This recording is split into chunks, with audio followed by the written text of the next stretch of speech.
Good morning, travelers. It is day 7. We are sailing into Stockholm. It is beautiful outside. So, having taken a nap last night, I, of course, woke up really early today. It was 5 a.m. So, that was a bit earlier than I expected, but when I opened up the balcony, oh my goodness, it was gorgeous.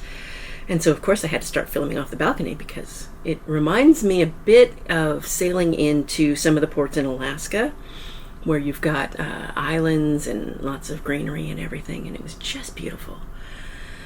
Anyway, that's still going. It's 7 o'clock now, and in about half an hour, they're going to open up the main dining room, and so my friends who were not able to get their Eggs Benedict yesterday are going to try for getting Eggs Benedict today. They didn't get it because they didn't get up and about until after the dining room closed. It wasn't through any fault of the ship. Anyway, so yeah, we're going to go into Stockholm. I'm going to go and drink vodka out of glasses made out of ice, which I have never done, and that should be fun. We are overnight, so we don't actually have to be on the ship according to the documentation until tomorrow at like 1:30, because we sail at 2. So I'm not staying on shore, but I'm definitely going to see if we can do more than just the tour that I have booked, because there's so much more time to do stuff. So that's my plan. And now we have another ship across from us.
Good evening, travelers.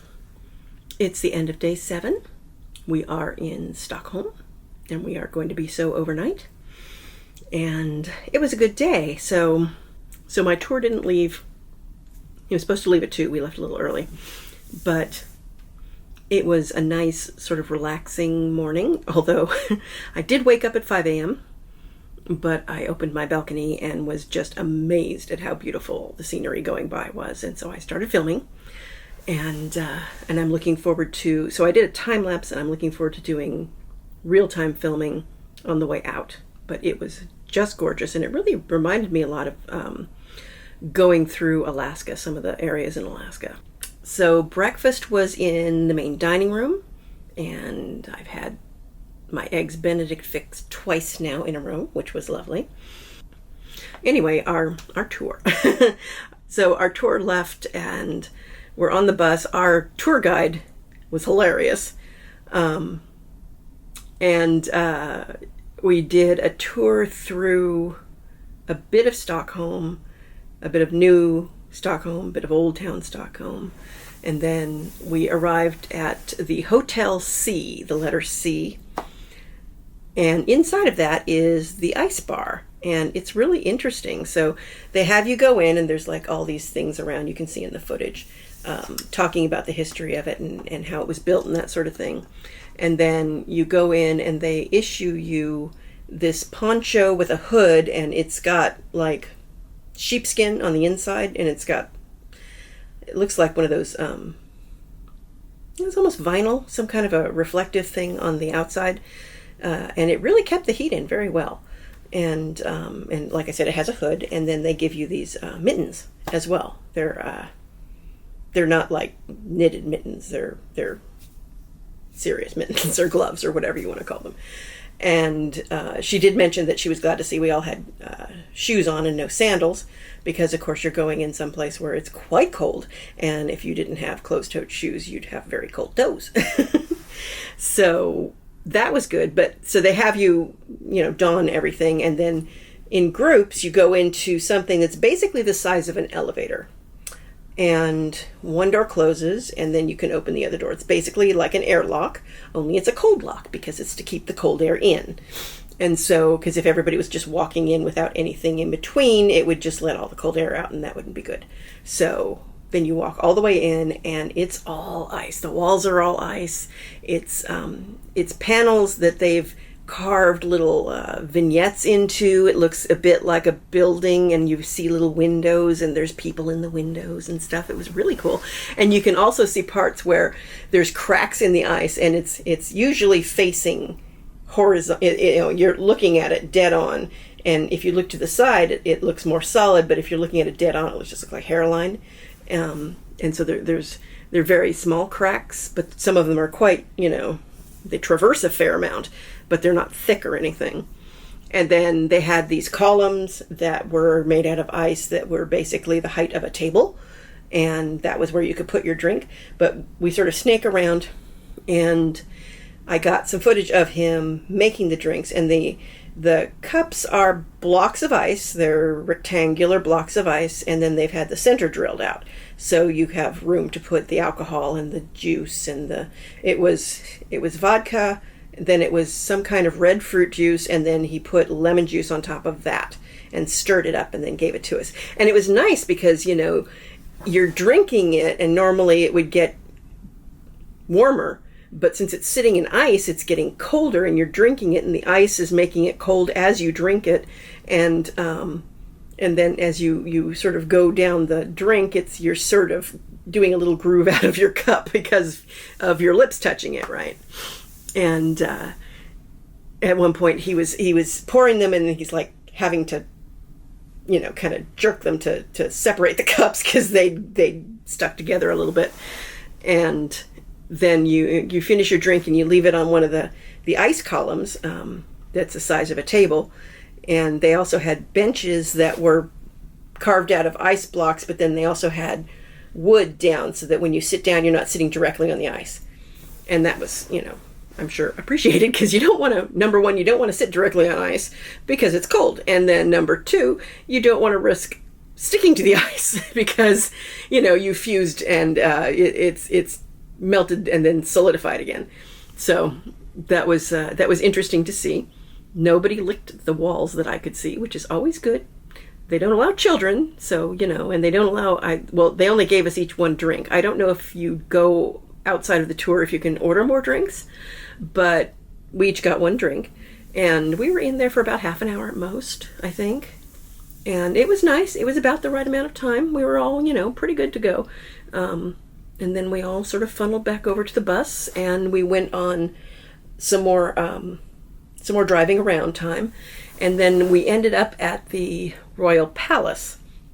And you walk up, the bus lets you off and you walk up a big hill. And it's cobblestoned, so it's a bit of a challenge if you are not steady on your feet. Just sort of take it slow and make sure you get up there. And then we were escorted into a couple of different areas around that, and eventually she took us down to a street where you could shop a lot, right? And let us off. We had about 45 minutes to shop total, but that also includes the time it takes to get back to the bus from where we were. So in reality, we had about half an hour to shop. And I found a science fiction fantasy bookstore. And I'm a big science fiction fantasy geek. And I was very happy. Unfortunately, I think I took all of our time.